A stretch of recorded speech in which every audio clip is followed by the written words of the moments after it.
What be? Aba bana barahanga akunda nzoga bari gukora iki mufite imyaka 18. Jesus. Yewe rero njewe muje mundakane mwana kayoga kanje dore mwebwe bamumenyereye ibintu by'ibiji mutamenyereye ukuntu ubwo rero nje cyo nabashimira cyo nababwira ati muje munywa inzoga mukuze mu 18. Ariko uyu mugabo arangwa Technology afite ibitabo by'abasinzi byose arabyize ndagasa Technology urare ndavuga ngo nawe nigeze mwera mu rugo wanje nawe wanegekaho nubazaga kunywa nawe uzashake kwawe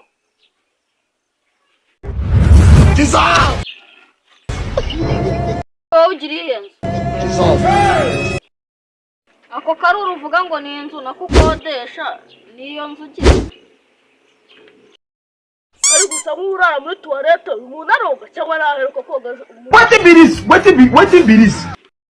bazabwira mwaka mugira inama itari ya kibwa ugira ko kwiyemera ngo ufite inzu ko ndabona usa nk'urara muri toilette What be this? What's going on here?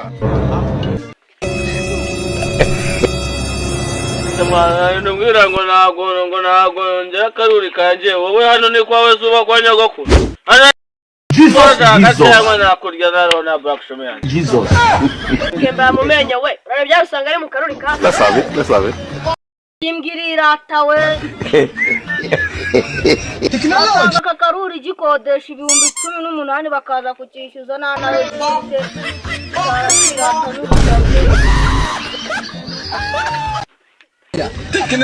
hano banzanye na basayi ibiryo ihari ngo bame nuko mama yakayanye gusa ngatahira gusinda wa serviette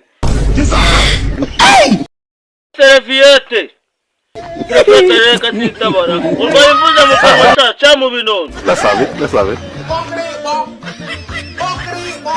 we banguka sha kira kigogi kiba cyahaze ibiyoga ki Wole dawe ni Arunaze jonzanire basaye ibiryo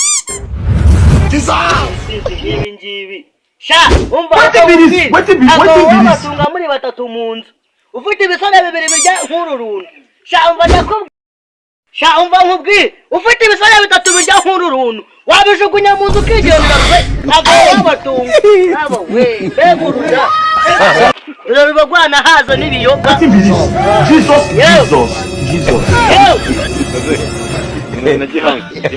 yafashe natwe Wait.